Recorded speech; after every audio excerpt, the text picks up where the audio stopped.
লোকটা থামবে নাকি? না, রতনবাবুর আশঙ্কাটা ভুল। লোকটা তাদের পাশ দিয়ে ঝড়ের বেগে সাইকেল চালিয়ে উল্টো দিকের রাস্তা দিয়ে সন্ধ্যার অন্ধকারে অদৃশ্য হয়ে গেল। ট্রেনটা প্রচণ্ড দাপটে এগিয়ে এসছে। চোখ ঝলসানো হেডলাইটের দূরত্ব আন্দাজ করা কঠিন। তার কয়েক সেকেন্ডের মধ্যেই ওভারব্রিজ কাঁপতে শুরু করলো। ট্রেনের শব্দে কান পাতা যায় না। মণিলালবাবু রেলিংয়ের ধারে ট্রেনের দিকে চেয়ে আছেন। একটা বিদ্যুতের চমক আর সেই সঙ্গে রতনবাবু তার সমস্ত শক্তি প্রয়োগ করে 2 হাত দিয়ে মণিলালবাবুর পিঠে মারলেন একটা ধাক্কা।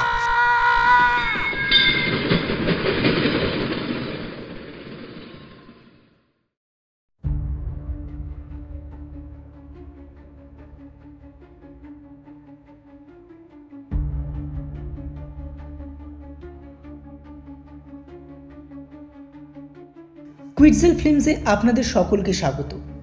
দেশ বিদেশের নানান লেখকদের রোমাঞ্চকর কিছু কাহিনী দিয়ে সাজানো আমাদের এই বিশেষ নিবেদন রাইটার্স চয়েস। আজ শুনবেন সত্যজিৎ রায় রচিত রতনবাবু আর সেই লোকটা। সত্যজিৎ রায়ের জন্ম 2রা মে 1921 সালে। তিনি যেমন চলচ্চিত্রের জন্য পেয়েছেন অনারারি অস্কার, তেমনি আমাদের উপহার দিয়ে গেছেন ফেলুদা, প্রফেসর শঙ্কু, তারিণী খুড়োর মতো কিছু চরিত্র এবং তার সাথে সাথে অজস্র ছোট গল্প ও উপন্যাস। 23 এপ্রিল 1992 সালে তিনি পরলোক গমন করেন। আজকের গল্পের প্রধান চরিত্রে রতনবাবু, মণিলালবাবু, শম্ভুবাবু এবং পঞ্চা। গল্প পাঠে সৌপ্তিক দে। শুরু হচ্ছে রতনবাবু আর সেই লোকটা।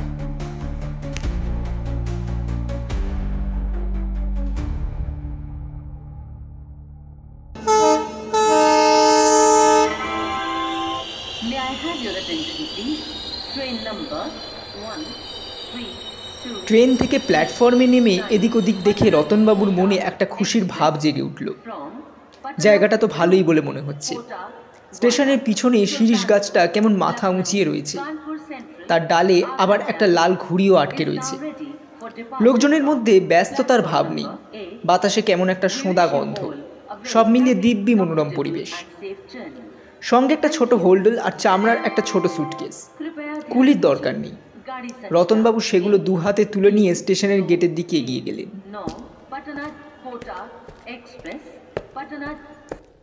বাইরে সাইকেল রিক্সা পেতে কোনো অসুবিধে হলো না। ডোরা কাটা হাফ প্যান্ট পরা ছোকরা চালক জিজ্ঞেস করলো, কোথায় যাবেন বাবু? রতনবাবু বললেন, নিউ মহামায়া হোটেল, জানো? ছোকরা ছোট্ট করে মাথা নেড়ে বলল, হ্যাঁ উঠুন।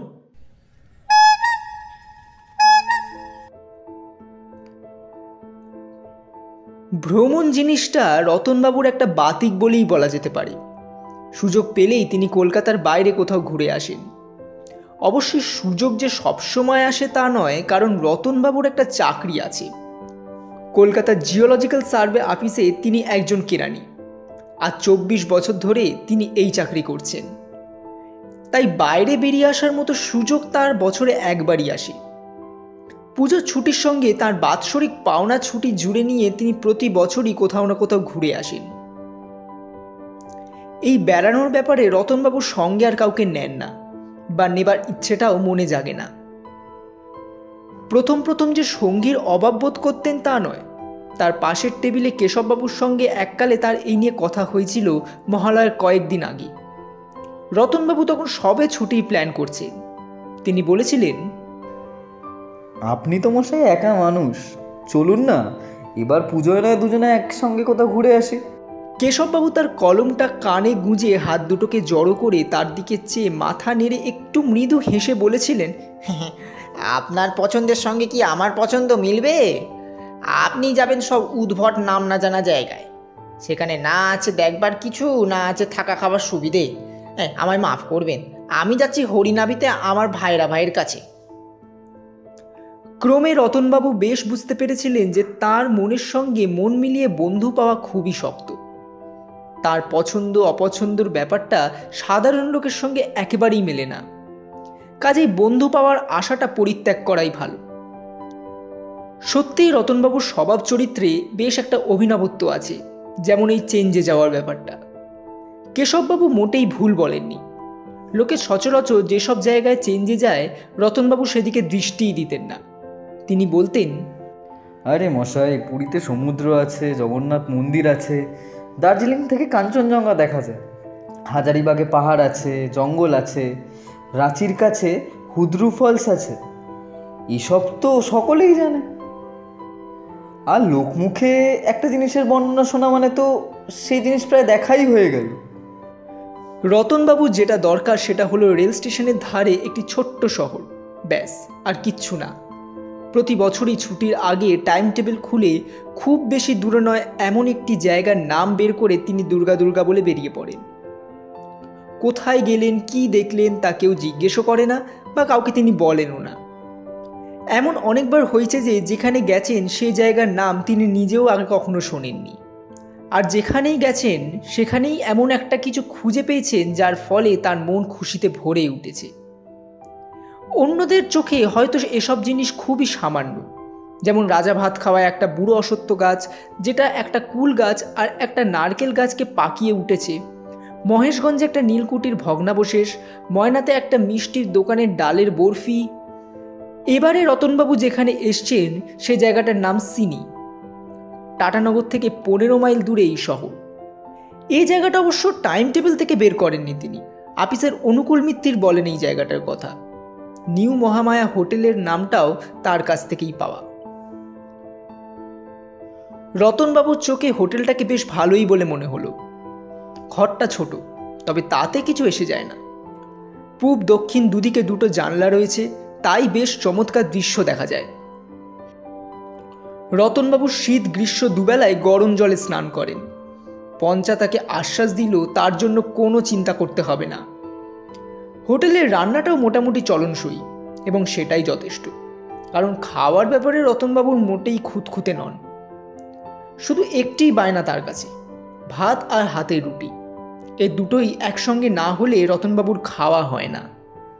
মাছের ঝোলের সঙ্গে ভাত আর ডাল তরকারির সঙ্গে রুটি, এটাই তার রেওয়াজ।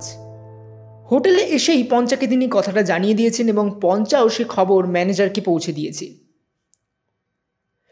নতুন জায়গায় এলে প্রথম দিনই বিকেলে হেঁটে না বেরোনো পর্যন্ত রতনবাবু স্বস্তি বোধ করে না। সিনিতেও এ নিয়মের ব্যতিক্রম হলো না। 4টের সময় পঞ্চার এনে দেওয়া চা খেয়েই রতনবাবু বেরিয়ে পড়লেন। শহর থেকে বেরোলেই খোলা অসমতল প্রান্তর, তার মধ্যে দিয়ে আবার এদিক ওদিক হাঁটা পথ চলে গেছে। এই পথের একটা দিয়ে মাইলখানেক গিয়ে রতনবাবু একটা ভারী মনোরম জিনিস আবিষ্কার করলেন। একটা ছোট্ট ডোবা পুকুর, তার মধ্যে কিছু শালুক ফুল ফুটে আছে, আর তার চারিদিকে অজস্র পাখির জটলা। বক, ডাহুক, কাঁদাখোচা, মাছরাঙা এগুলো রতনবাবুর চেনা, বাকিগুলো এই প্রথম তিনি দেখলেন। প্রতিদিন বিকেলবেলাটা এই ডোবার ধারে বসেই হয়তো রতনবাবু বাকি ছুটিটা কাটিয়ে দিতে পারতেন, কিন্তু দ্বিতীয় দিন আরও কিছু আবিষ্কারের আশায় রতনবাবু অন্য আরেকটা পথ দিয়ে হাঁটতে শুরু করলেন।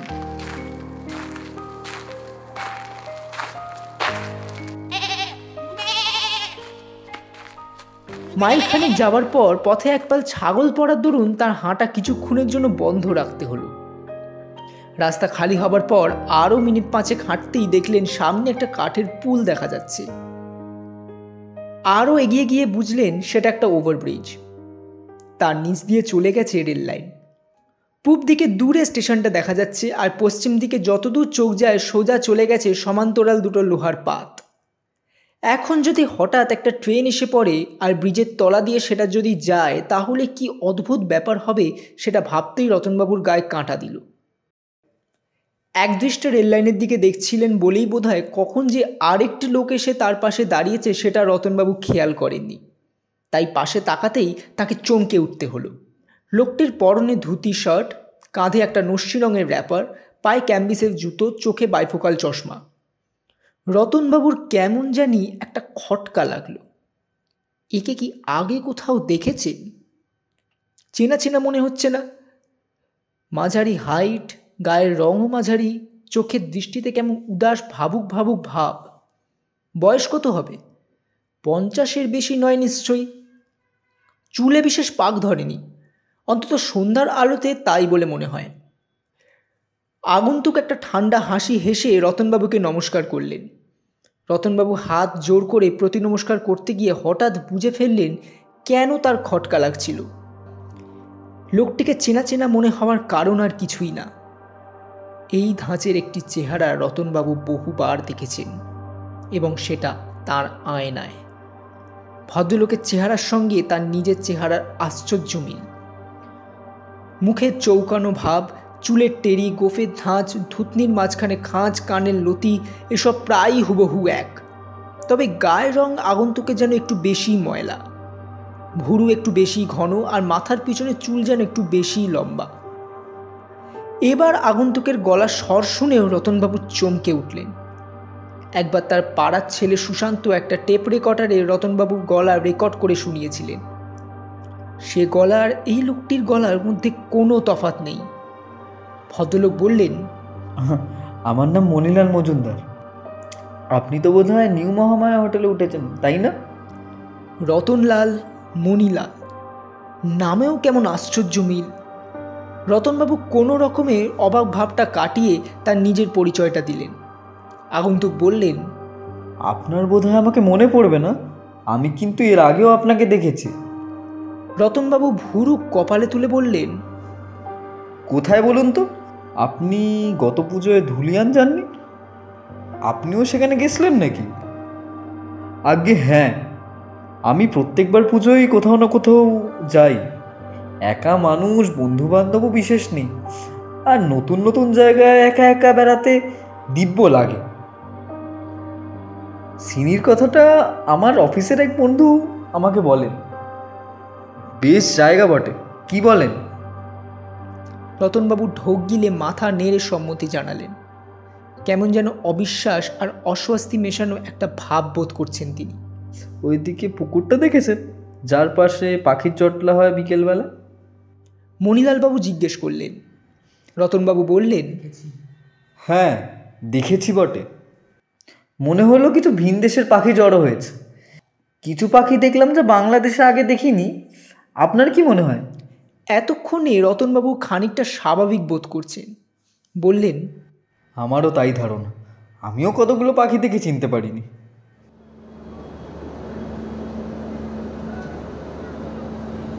দূর থেকে একটা গম গম শব্দ শোনা যাচ্ছে। ট্রেন আসছে। পূব দিকে চেয়ে দেখলেন দূরে সার্চ লাইট দেখা যাচ্ছে। আলোটা ক্রমশ বড় হয়ে এগিয়ে আসছে। রতনবাবু আর মণিলালবাবু দুজনেই ব্রিজের রেলিংয়ের ধারে গিয়ে দাঁড়ালেন।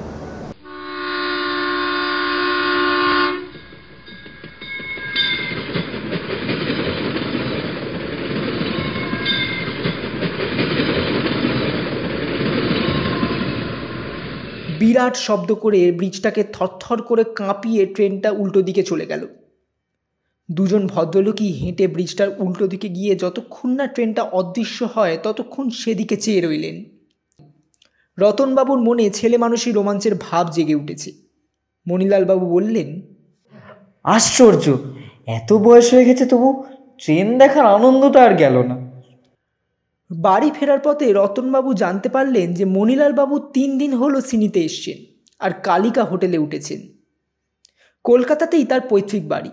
কাজও করেন তিনি কলকাতার এক সওদাগরি অফিসে। মাইনের কথাটা কেউ কাউকে সাধারণত জিজ্ঞেস করে না, কিন্তু রতনবাবু একটা অদম্য ইচ্ছের ফলে লজ্জার মাথা খেয়ে সেটা জিজ্ঞেস করে ফেললেন। উত্তরে যা পেলেন তাতে তার কপালে ঘাম ছুটে গেল। মণিলালবাবু আর রতনবাবুর মাইনে এক। দুজনেই পান 437 টাকা। দুজনেই ঠিক একই বোনাস পেয়েছেন পুজোয়। লোকটা যে তার নারী নক্ষত্র কোনো ফিকিরে আগে থেকেই জেনে নিয়ে তার সঙ্গে একটা ধাপ্পাবাজির খেলা খেলছে, এ কথা রতনবাবু কিছুতেই বিশ্বাস করতে পারলেন না। প্রথমত তার রোজকার জীবনে কি ঘটনা না ঘটছে তা নিয়ে কেউ কোনোদিন মাথা ঘামায়নি। তিনি নিজের তালে নিজেই ঘোরেন। অফিসের বাইরে বাড়ির চাকর ছাড়া কারুর সঙ্গে তার কথা হয় না, কারুর বাড়িতে গিয়ে কখনো আড্ডাও মানেন না।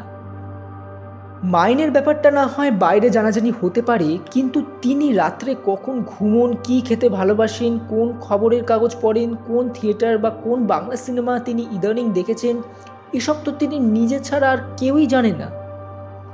অথচ এ সব কিছুই যে ভদ্রলোকের সঙ্গে হুবহু মিলে যাচ্ছে। রতনবাবু কিন্তু কথাটা মুখ ফুটে মণিলালবাবুকে বলতে পারলেন না। সারা রাস্তা তিনি শুধু মণিলালবাবুর কথাই শুনলেন আর নিজের সঙ্গে মিল দেখে বারবার অবাক হলেন। নিজের সম্বন্ধে তিনি এগিয়ে গিয়ে কিছুই বললেন না। রতনবাবুর হোটেলটাই আগে পড়ে। হোটেলের সামনে এসে মণিলালবাবু বললেন, আপনার এখানে খাওয়া দাওয়া কেমন? রতনবাবু বললেন, মাছের ঝোলটা মন্দ করে না, বাকি সব চলনসই। আমার হোটেলে রান্নাটা আবার তেমন সুবিধার নয়। শুনেছি এখানে জগন্নাথ মিষ্টান্ন ভাণ্ডার আছে, ওখানে নাকি ভালো লুচি ও ছোলার ডাল করে। আর রাত্রের খাবারটা সেখানে সারলে কেমন হয়? রতনবাবু বললেন, বেশ তো, আমার আপত্তি নেই। ধরুন না এই 8টা নাগাদ। ঠিক আছে, আমি নয় ওয়েট করব আপনার জন্য, তারপর একসঙ্গে নয় যাওয়া যাবে।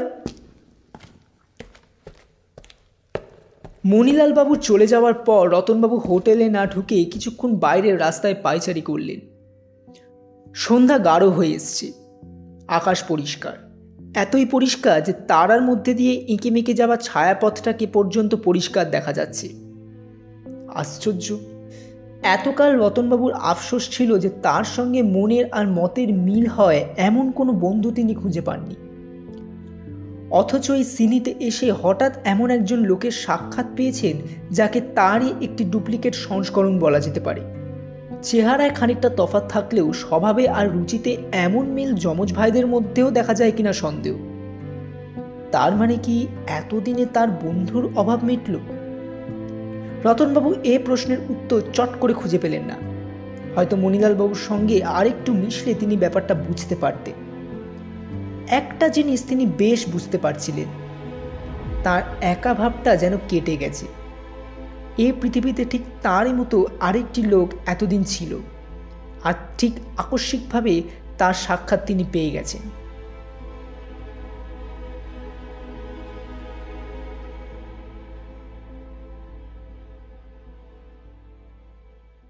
জগন্নাথ মিষ্টান্ন ভাণ্ডারের টেবিলের দুদিকে মুখোমুখি বসে খেতে খেতে রতনবাবু লক্ষ্য করলেন যে তারই মতো মণিলালবাবুও বেশ পরিষ্কার করে চেটেপুটে খেতে ভালোবাসেন।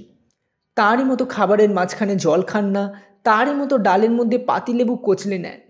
সব খাবার পরে দই না খেলে রতনবাবুর চলে না, মণিলালবাবুরও নয়। খাবার সময় রতনবাবুর একটু অস্বস্তি লাগছিল এই কারণেই যে তার সবসময় মনে হচ্ছিল যে অন্য টেবিলের লোকেরা তার দিকে ফিরে ফিরে দেখছে। এরা কি তাদের দুজনের মধ্যে একটা মিল লক্ষ্য করছে? এই মিলটা কি এতই স্পষ্ট যে বাইরের লোকের চোখেও ধরা পড়ে?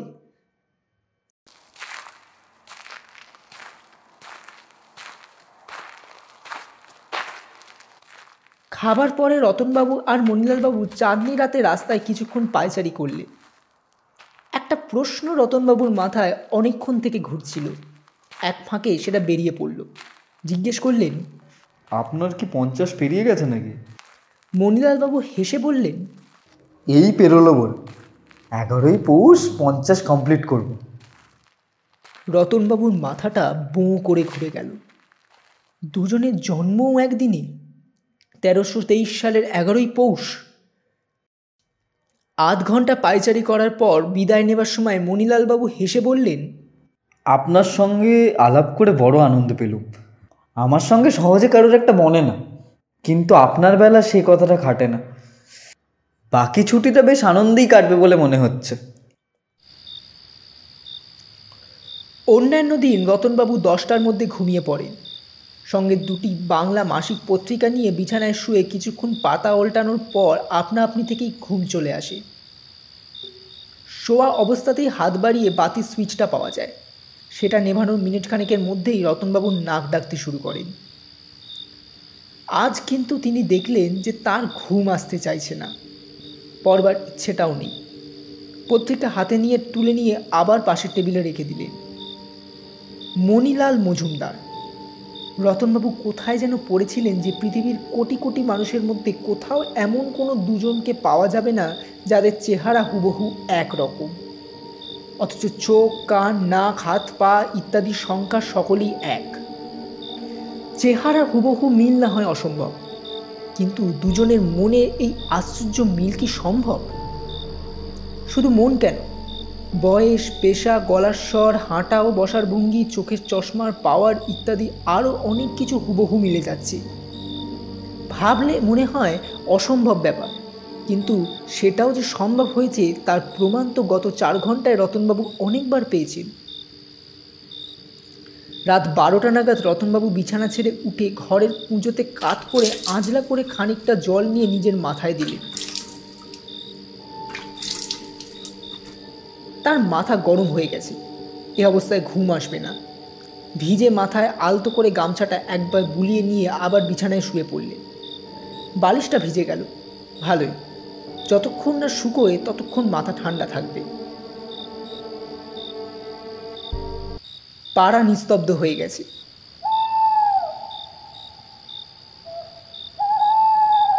একটা পেঁচা বিকট স্বরে চেঁচাতে চেঁচাতে হোটেলের পাশ দিয়ে উড়ে চলে গেল। জানলা দিয়ে চাঁদের আলো এসে পড়েছে বিছানায়। কখন জানি আপনা থেকেই রতনবাবুর মন থেকে ভাবনা মুছে গিয়ে তার চোখ দুটো বন্ধ হয়ে গেল।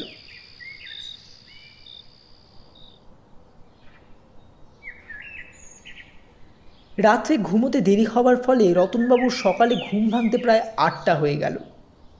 9টায় মণিলালবাবুর আসার কথা। আজ মঙ্গলবার, মাইলখানেক দূরে একটা জায়গায় আজ হাট বসবে। গতকাল খেতে খেতে দুজনে প্রায় একসঙ্গে হাটে যাবার ইচ্ছে প্রকাশ করেন। কেনার বিশেষ কিছু নেই, খালি ঘুরে দেখা আর কি। চা খেতে খেতেই প্রায় 9টা বাজল। সামনের প্লেটে রাখা মৌরির খানিকটা মুখে পুড়ে হোটেল থেকে বাইরে বেরোতেই রতনবাবু দেখলেন মণিলালবাবু হাসি মুখে এগিয়ে আসছেন। কাছে এসে মণিলালবাবু প্রথম একটা কথা বললেন। আপনার সঙ্গে কি আশ্চর্য মিল মশাই, সে কথা ভাবতে ভাবতে কাল রাত্রে ঘুমোতে অনেক রাত হয়ে গেল। উঠে দেখি 8টা বাজতে 5, এমনিতেই ঠিক 6টায় উঠি। রতনবাবু এ কথার কোনো জবাব দিলেন না। দুজনে হাটের দিকে রওনা দিলেন। পাড়ার কতগুলো ছোকরা জটলা করেছিল। রতনবাবুরা তাদের সামনে দিয়ে যাওয়ার সময় তাদের মধ্যে একজন টিটকিরি সুরে বলে উঠল, মানিকজোর। রতনবাবু যথাসম্ভব কথাটাকে অগ্রাহ্য করে এগিয়ে চললেন।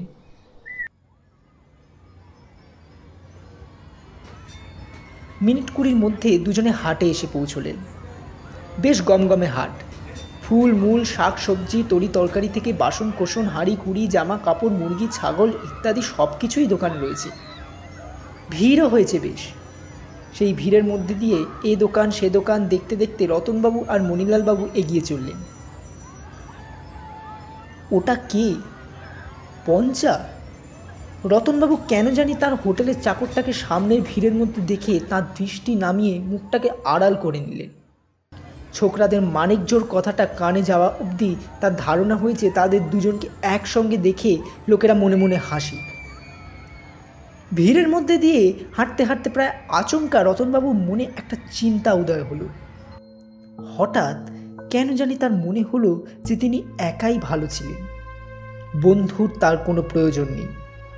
আর বন্ধু হলেও সে লোক যেন মণিলালবাবুর মতো না হয়। মণিলালবাবুর সঙ্গে তিনি যতবারই কথা বলেছেন ততবারই তার মনে হয়েছে তিনি যেন নিজের সঙ্গেই কথা বলছেন। প্রশ্ন করলে কি উত্তর পাওয়া যাবে সেটা যেন আগে থেকেই জানা। তর্ক করার কোনো সুযোগ নেই, আলোচনার কোনো প্রয়োজন নেই, ঝগড়াঝাটিরও কোনো সম্ভাবনা নেই। এটা কি বন্ধুত্বের লক্ষণ? তার আপিসের কার্তিক রায়ের সঙ্গে মুকুন্দ চক্রবর্তীর তো গলায় গলায় ভাব, কিন্তু তা বলে কি দুজনের মধ্যে কথা কাটাকাটি হয় না? আলবাত হয়, কিন্তু তবু তো তারা বন্ধু, সত্যিকারেই বন্ধু। সব কিছু মিলিয়ে তার বারবার মনে হতে লাগলো যে মণিলাল মজুমদার লোকটি তার জীবনে না এলেই যেন ভালো ছিল। ঠিক একই রকম দুজন লোক যদি জগতে থাকেও তাদের পরস্পরের কাছাকাছি আসাটা কোনো কাজের কথা নয়। সিনি থেকে কলকাতা ফিরে গিয়েও মণিলাল বাবুর সঙ্গে দেখা হয়ে যেতে পারে একথা ভাবতেই রতনবাবু শিউরে উঠলেন। একটা দোকানে বাঁশের লাঠি বিক্রি হচ্ছিল। রতনবাবুর অনেক দিনের শখ একটা লাঠি কেনার, কিন্তু মণিলালবাবু দর করছেন দেখে রতনবাবু অনেক কষ্টে তার লোভ সংবরণ করলেন। শেষটায় দেখেন কি মণিলালবাবু নিজেই একটা জায়গায় দুটো লাঠি কিনেছেন এবং তার একটি তাকে উপহার দিলেন। দেবার সময় আবার বললেন, এই সামান্য লাঠিটা বন্ধুত্বর চিহ্ন হিসেবে নিতে আপনার নিশ্চয়ই আপত্তি হবে না?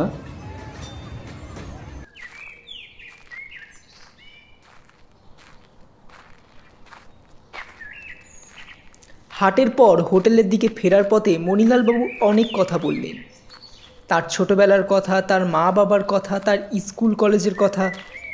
রতনবাবু শুনতে শুনতে মনে হচ্ছিল তার নিজের জীবন কথাই কেউ যেন তাকে গড়গড় করে শুনিয়ে যাচ্ছে। বিকেলবেলা চা খেয়ে দুজনে মাঠের মাঝখানের পথ দিয়ে ব্রিজের দিকে হাঁটতে হাঁটতে রতনবাবুর মাথায় ফন্দিটা এলো। কথা তাকে বেশি বলতে হচ্ছে না, তাই মাথাটা কাজ করছিল ভালো। দুপুর থেকেই মনে হচ্ছে এই লোকটাকে হাঁটাতে পারলে খুবই ভালো হয়, কিন্তু উপায়টা মাথায় আসছিল না। ঠিক এই মুহূর্তে পশ্চিমের আকাশে কালো মেঘটা চোখে পড়তেই রতনবাবু উপায়টা যে তার চোখের সামনে জলজ্যান্ত দৃশ্য হিসেবে দেখতে পেলেন। তিনি দেখলেন যে তারা দুজনে যেন ওভারব্রিজের রেলিংয়ের ধারটায় দাঁড়িয়ে আছেন। দূরে পশ্চিম দিক থেকে 6টার মেল ট্রেনটা ঝড়ের মতো এগিয়ে আসছে। ইঞ্জিনটা যখন 20 গজের মধ্যে এসে পড়েছেন তখন তিনি মণিলালবাবুর কাঁধে প্রচণ্ড ধাক্কা দিয়ে রতনবাবু হাঁটা অবস্থাতেই চোখ বন্ধ করলেন।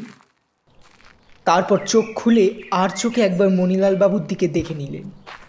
মণিলালবাবুকে কিছুমাত্র চিন্তিত বলে মনে হলো না, কিন্তু দুজনের মধ্যে যদি এতই মিল হয় তাহলে মণিলালবাবুও হয়তো মনে মনে তাকে হাঁটাবার কোনো ফন্দি আঁটছেন।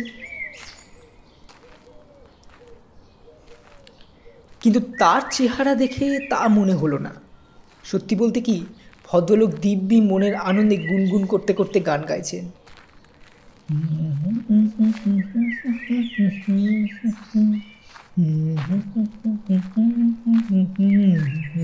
হিন্দি সিনেমার এই গানের সুরটা রতনবাবুও মাঝে মাঝে গুনগুন করে থাকেন।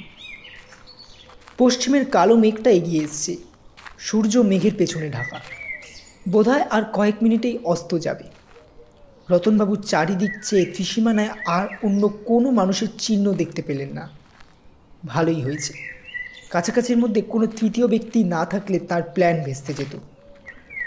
আশ্চর্য, একটা মানুষকে খুন করার কথা ভেবেও রতনবাবু নিজেকে দোষী মনে করতে পারলেন না।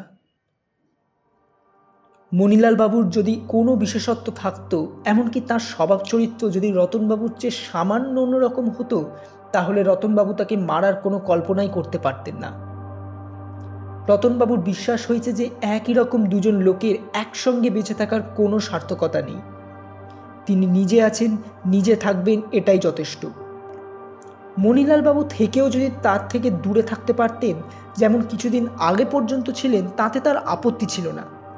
কিন্তু এখন এই আলাপের পর সেটা সম্ভব নয়, তাই তাকে সরিয়ে ফেলা নেহাতি দরকার।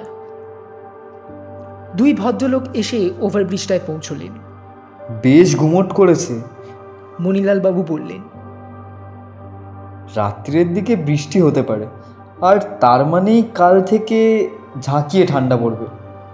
রতনবাবু এই ফাঁকে একবার ঘড়িটা দেখে নিলেন। 6টা বাজতে 12 মিনিট বাকি। ট্রেনটা নাকি খুবই টাইমে যাতায়াত করে, আর বেশিক্ষণ নেই। রতনবাবু তার জ্বরভাবটা ঢাকবার জন্য একটা হাই তুলে বললেন, বৃষ্টি হলেও ঘন্টা 4-5 আগে কোনো সম্ভাবনা আছে বলে তো মনে হয় না। সুপুরি খাবেন?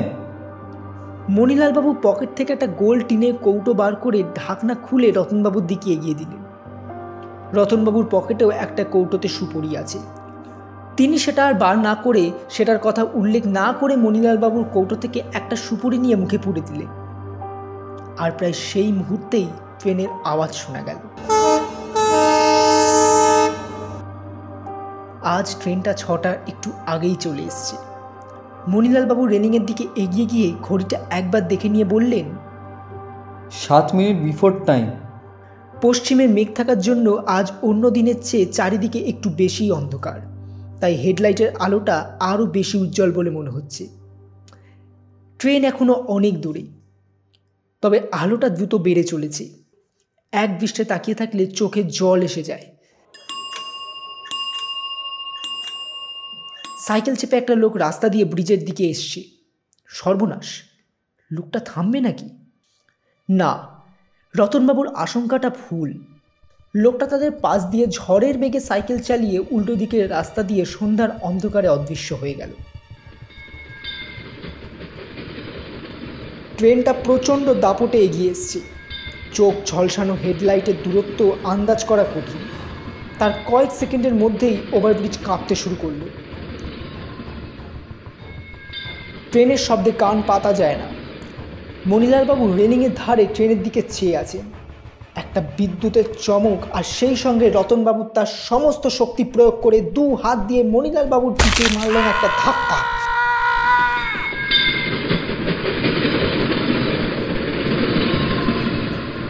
তার ফলে মণিলালবাবুর দেহটা 2 হাত উঁচু কাঠের রেলিংয়ের ওপর দিয়ে উল্টে শটান চলে গেল নিচে একেবারে রেল লাইনের দিকে। ঠিক সেই মুহূর্তেই রতনবাবু বুঝতে পারলেন যে ওভারব্রিজটা কাঁপতে শুরু করে দিয়েছে। রতনবাবু আজ আর ট্রেন চলে যাওয়ার দৃশ্য দেখবার জন্য অপেক্ষা করলেন না। কাঠের ব্রিজটার মতোই তার মধ্যেও একটা কাঁপুনি শুরু হয়েছে। পশ্চিমের মেঘটা অনেকখানি এগিয়ে এসছে আর মাঝে মাঝে বিদ্যুতের চমক। রতনবাবু ব্যাপারটা বেশ ভালোভাবে গায়ে জড়িয়ে নিয়ে হোটেলের দিকে রওনা দিলেন।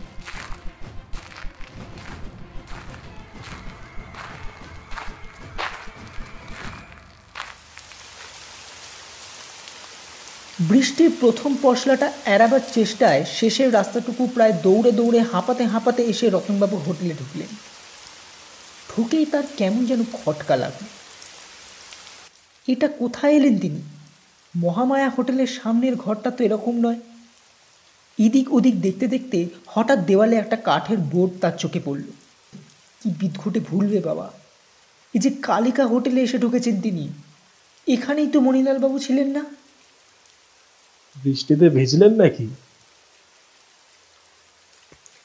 একজন প্রশ্ন করল তাকে। রতনবাবু ঘুরে দেখলেন মাথায় কোঁকড়া চুল, সবুজ ব্যাপার গায়ে দেওয়া একজন ভদ্রলোক। বোধহয় এই হোটেলেরই বাসিন্দা। তার দিকে মুখ করে হাতে চায়ের পেয়ালা নিয়ে বসে আছে। রতনবাবুর মুখ দেখে ভদ্রলোক যেন একটু অপ্রস্তুত হয়ে বললেন, সরি, ভুল হয়ে গেছে। আপনাকে দেখে হঠাৎ মণিলাল বাবু বলে মনে হয়েছিল। এই প্রশ্নটা শুনে প্রথম রতনবাবুর মনে একটা সন্দেহ জাগল। তিনি যে খুনটা করলেন সেটা সব দিক বিচার করে আটঘাট বেঁধে করলেন কি? তারা দুজনে যে একসঙ্গে বেরিয়েছেন সেটা হয়তো অনেকেই দেখেছে, কিন্তু দেখা মানেই কি লক্ষ্য করা? যারা দেখেছে তাদের কি কথাটা মনে থাকবে? আর যদি থাকেও, তার মানে কি সন্দেহটা তার উপরই পড়বে? হাট থেকে বেরিয়ে খোলা রাস্তায় পড়বার পর আর তাদের কেউ দেখেনি, এ কথা রতনবাবু খুব ভালো করেই জানেন।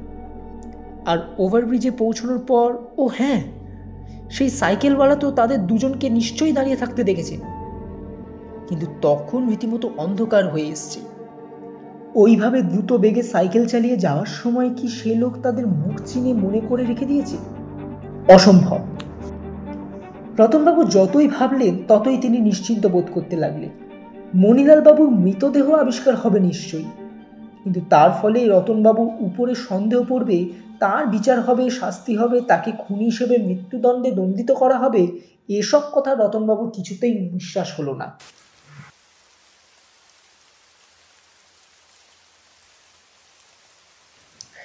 বাইরে বৃষ্টি হচ্ছে দেখে রতনবাবু কালিকা হোটেলে বসে এক পেয়ালা চা খেলেন। 7:30 নাগাদ বৃষ্টি থামল। রতনবাবু শটান নিউ মহামায়া হোটেলে চলে এলেন। কি অদ্ভুতভাবে ভুল করে তিনি ভুল হোটেলে গিয়ে হাজির হয়েছিলেন সেটা ভাবতেও তার হাসি পাচ্ছিল। রাত্রে পেট ভরে খেয়ে বিছানায় শুয়ে দেশ পত্রিকা খুলে অস্ট্রেলিয়া বুনো জাতিদের সম্বন্ধে একটা প্রবন্ধ পড়ছিলেন রতনবাবু। তারপর ঘরের বাতি নিভিয়ে পরম নিশ্চিন্তে চোখ বুজলেন। আবার তিনি একা এবং অদ্বিতীয়। তার সঙ্গী নেই, সঙ্গীর কোনো প্রয়োজনও নেই। তিনি এতকাল যেমনভাবে কাটিয়েছেন আবার ঠিক তেমনভাবেই কাটাবেন। এর চেয়ে আরাম আর কি হতে পারে।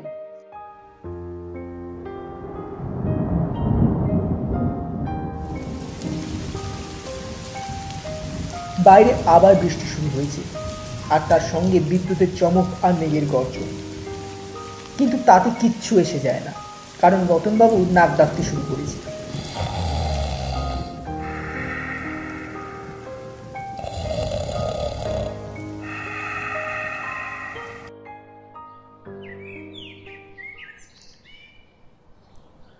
পরদিন সকালে চা দেবার সময় পঞ্চা বলল, ওই লাঠিটা কাল হাটে কিনলেন নাকি বাবু? রতনবাবু বললেন, হ্যাঁ। কত নিল? রতনবাবু দাম বলল, তারপর গলার স্বর যথা সম্ভব স্বাভাবিক করে বলল, তুমি গিয়েছিলে হাটে? পঞ্চা একগাল হেসে বলল, হ্যাঁ বাবু, দেখলাম তো আপনাকে। আপনি আমায় দেখতে পাননি? কই না তো। এরপর পঞ্চার সঙ্গে তার আর কোনো কথা হয়নি। চা খাওয়া শেষ করে হোটেল থেকে বেরিয়ে যেতে হাঁটতে হাঁটতে তিনি কালিকা হোটেলের সামনে এসে পৌঁছলেন। কালকে সেই কোঁকড়া চুলওয়ালা ভদ্রলোকটি আরও কয়েকজন বাঙালি ভদ্রলোকের সঙ্গে দরজার গোড়ায় দাঁড়িয়ে চিন্তিতভাবে কথাবার্তা বলছিলেন। মণিলাল বাবুর নাম আর সুইসাইড কথাটা রতনবাবুর কানে এলো। তিনি ভালো করে শোনার জন্য আরেকটু এগিয়ে গেলেন। শুধু তাই না, একটা প্রশ্নও করে বসলেন। কি আত্মহত্যা করলো মশাই? গতকালে ভদ্রলোক বললেন, কাল আপনাকে দেখে যে লোক বলে ভুল করেছিল তিনি। সুইসাইড? এরকমই তো মনে হচ্ছে। রেল লাইনের ধারে লাশ পাওয়া গেছে, একটা ওভারব্রিজ আছে তারই ঠিক নিচে। মনে হয় উপর থেকে লাফিয়ে পড়েছিলেন। ভদ্রলোক এমনিতে একটু অদ্ভুত গোছের ছিলেন, কথাবার্তা বলতেন না। আমরা ওকে নিয়ে বলা বলি করতাম। Dead body? পুলিশের জিম্মায়। চেঞ্জে এসেছিলেন ভদ্রলোক, চেনাশোনা কেউ নেই এইখানে। কলকাতা থেকে এসেছিলেন। এর বেশি আর কিছুই নাকি জানা যায়নি। রতনবাবু সহানুভূতির ভঙ্গিতে বার দুয়েক মাথা নেড়ে চুপচুপ করে শব্দ করে আবার হাঁটতে শুরু করলেন।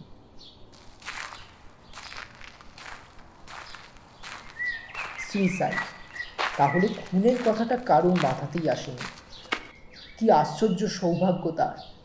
খুন জিনিসটা তো তাহলে ভারী সহজ। লোক এত ভয় পায় কেন? রতনবাবু মনে মনে ভারী হালকা বোধ করলেন।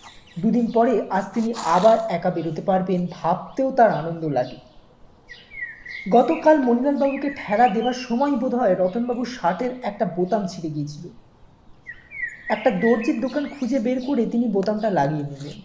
তারপর একটা মণিহারির দোকান থেকে একটা নিম টুথপেস্ট কিনলেন, না হলে কাল সকালে দাঁত মাজা হবে না। যেটা রয়েছে সেটা টিপে টিপে একেবারেই চ্যাপ্টার শেষ অবস্থায় এসে পৌঁছেছে। দোকান থেকে বেরিয়ে এসে কিছু দূর যেতেই একটা গাড়ির ভিতর থেকে কীর্তনের আওয়াজ এলো রতনবাবুর কানে।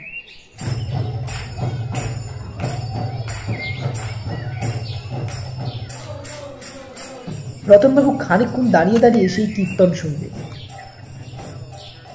তারপর শহরের বাইরে একটা নতুন রাস্তা দিয়ে মাইলখানেক হেঁটে 11টা নাগাদ হোটেলে ফিরে এসে স্নান খাওয়া সেরে দিবানিদ্রার উদ্যোগ করলেন। যথারীতি 3টে নাগাদ ঘুম ভাঙল। আর ভাঙা মাত্র রতনবাবু বুঝতে পারলেন যে তার মন চাইছে আজ সন্ধ্যায় আরেকবার ওভারব্রিজটায় যেতে। গতকাল খুব স্বাভাবিক কারণেই রতনবাবু ট্রেনের দৃশ্য উপভোগ করতে পারেননি। আকাশে মেঘ অবশ্যই কাটেনি, কিন্তু তাতে ক্ষতি নেই। বৃষ্টির কোনো সম্ভাবনা আছে বলে মনে হয় না। আজ তিনি ট্রেন আসা থেকে শুরু করে ট্রেন চলে যাওয়া পর্যন্ত পুরো মুহূর্ত আরাম করে দেখবেন। 5টার সময় চা খেয়ে রতনবাবু নিচে নামলেন। সামনেই ম্যানেজার শম্ভুবাবু বসে আছেন। রতনবাবুকে দেখে বললেন, যে ভদ্রলোকটি কাল মারা গেছেন তার সঙ্গে আপনার আলাপ ছিল নাকি মশাই? রতনবাবু প্রথমটা কিছু না বলে অবাক হবার ভান করে শম্ভুবাবুর দিকে চাইলেন। তারপর বললেন, কেন বলুন তো? না, মানে পঞ্চা বলছিল হাটে আপনাদের দুজনকে একসঙ্গে দেখেছে। রতনবাবু অল্প হেসে শান্তভাবে বললেন, আরে আলাপ আমার এখানে কারুর সঙ্গেই হয়নি।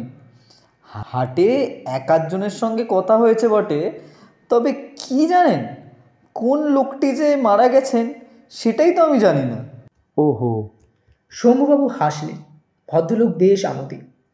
উনিও আপনারই মতো হাওয়া বদলাতে এসেছিলেন, কালিকা হোটেলে উঠেছিলেন। ও তাই বুঝি। রতনবাবু আর কোনো কথা না বলে বেরিয়ে পড়লেন। প্রায় 2 মাইল পথ, আর বেশি দেরি করলে ট্রেন দেখা যাবে না। রাস্তায় তার দিকে আর কেউ সন্দিগ্ধ দৃষ্টি দিল না।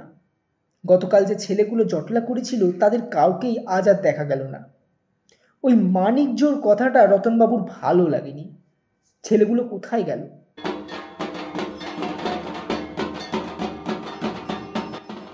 একটা ঢাকের আওয়াজ শুনতে পাচ্ছেন রতনবাবু।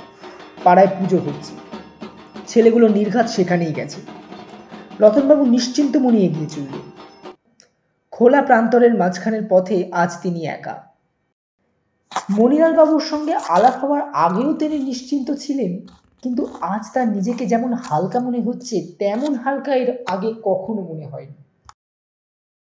ওই যে বাবলা গাছ, ওটা পেরিয়েই মিনিটখানেক হাঁটলেই ওভারব্রিজ।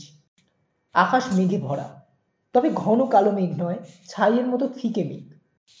বাতাস নেই, তাই সমস্ত মেঘ যেন এক জায়গায় স্থির হয়ে দাঁড়িয়ে আছে। ওভারব্রিজটা দেখতে পেয়ে রতনবাবুর মন আনন্দে নেচে উঠল। তিনি পা চালিয়ে এগিয়ে চললেন।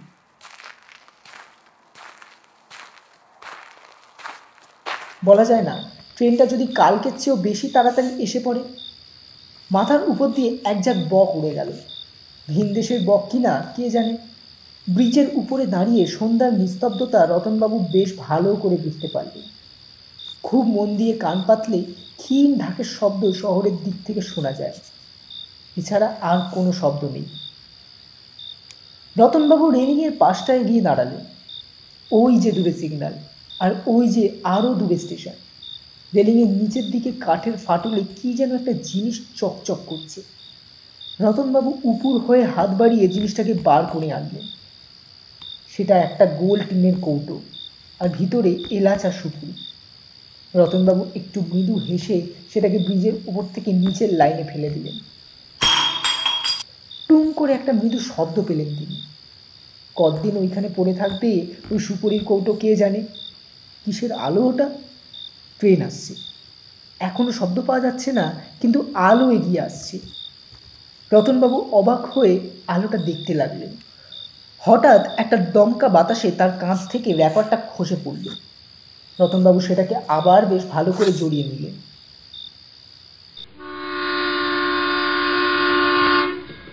এবারে শব্দ পাচ্ছেন তিনি।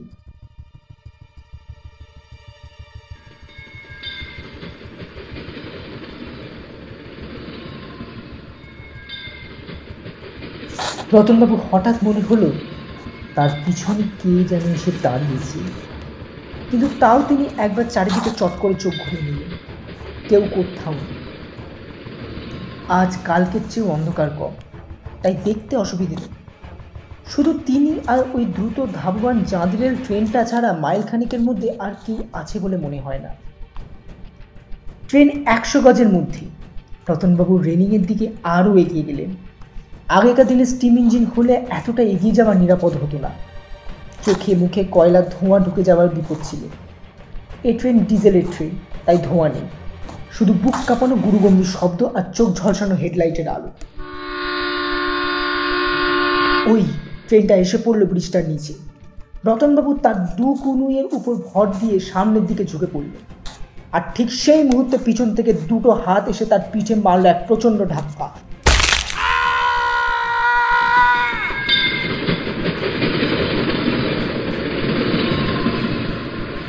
রতনবাবু টাল সামলাতে পারলেন না, কারণ রেলিংটা ছিল 2 হাত উঁচু। মেল ট্রেনটা সশব্দে ব্রিজ কাঁপিয়ে চলে গেল পশ্চিম দিকে, যেদিকে আকাশের রক্তের রং এখনো বেগুনি হয়ে এসছে। রতনবাবু এখন আর ব্রিজের ওপর নেই, তবে তার চিহ্নস্বরূপ একটি জিনিস এখনও রেলিংয়ের কাঠে একটা ফাটলে আটকে রয়েছে। সেটা সুপুরি আর এলাচে ভরা একটি অ্যালুমিনিয়ামের কৌটো।